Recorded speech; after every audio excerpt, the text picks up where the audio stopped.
సుకృతి అని నాకు చెప్పినప్పుడు పద్మ యాక్చువల్గా నేను అస్సలు కాన్ఫిడెంట్గా లేను.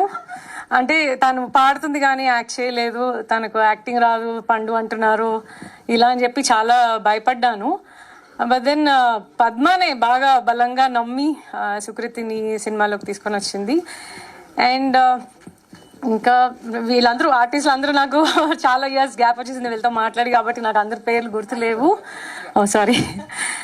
అండ్ ఇంకా నేను అసలు స్పెషల్గా థ్యాంక్స్ చెప్పాల్సింది నవీన్ గారికి, రవి గారికి, మా ఆయనకి. ఎందుకంటే మేము చేసాం కానీ నాకు అర్థం అవ్వలేదు, అంటే ఎలా దీన్ని, అంటే ఫెస్టివల్స్కి వెళ్తే చాలు అనుకున్నాను నేను. అంటే ఒక డైరెక్టర్ కూతురుగా ఏదో బ్యాక్గ్రౌండ్ ఉంది కాబట్టి సినిమాలో తీసుకొస్తున్నారు పాపని, అలా ఉండకూడదు. సో సినిమా అవార్డు విన్ చేయాలన్నది మాత్రమే నా కోరిక ఉండింది.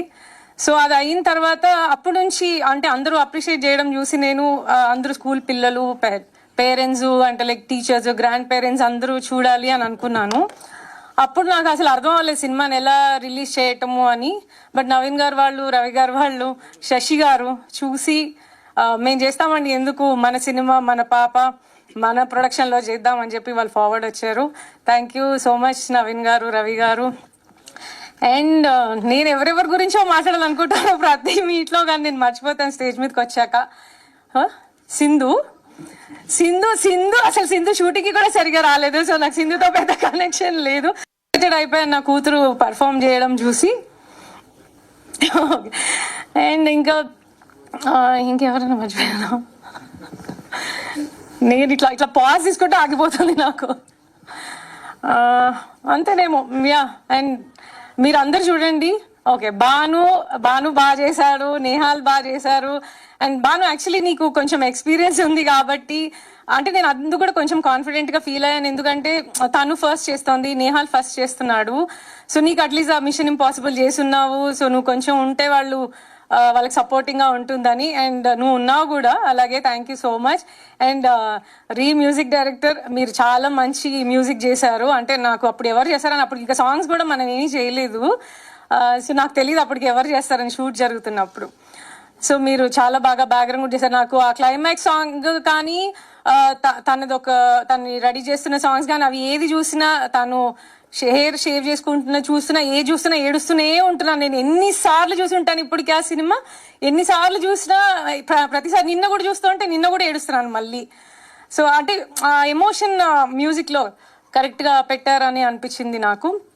అండ్ నా కూతురు గురించి ఏదైనా చెప్పాలి గొప్పగా అంటే ఇది మాత్రం చెప్తాను, తను ఈ సినిమాలో చేస్తున్నప్పుడు జస్ట్ 12 years old అండ్ 13లోకి ఎంటర్ అయినట్టుంది. And I'm so proud of her, ఎందుకంటే టీన్స్లో వచ్చిన ఏ అమ్మాయి తన హెయిర్ షేవ్ చేసుకోవడానికి ఒప్పుకోరు.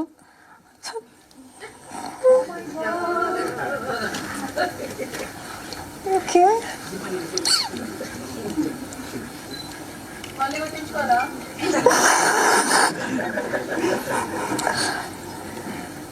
okay. I've never seen such unconditional support as a wife, as a filmmaker, as a mother. Thank you very much for being who you are.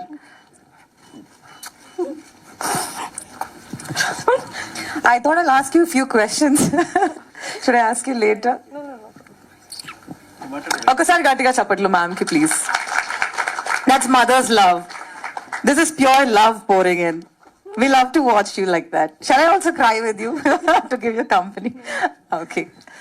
So first, Padma గారి story మీకు చెప్పాక ఇలా సుకృతిని తీసుకుంటున్నట్టు మీరు సార్ ని ఎలా అప్రోచ్ అయ్యారు, let's have her in the film అని? మీకు కంగారు అయిందా?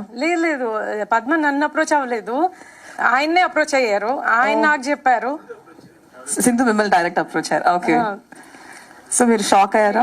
అంటే షాక్ అంటే నేనైతే, అంటే నాకు పిచ్చిటెక్ పంపారు కదా, అంటే ఆయనకు పంపారు, ఆయన నాకు పంపారు. తర్వాత నేను చదివి, అంటే తనని చెప్పలేదు, తనకి ఇచ్చేసాను అనమాట ఫోన్, చదువు ఈ కథ అని. తను చదివి బాగుంది అని చెప్పింది, అని బాగుందని చెప్తుంది, ఇంకా స్ట్రాంగ్గా ఏం చెప్పట్లేదు, చేస్తానంటదో లేదో అని అనుకొని నేను అన్నాను, నువ్వు చేస్తావని అడుగుతున్నారమ్మా అని.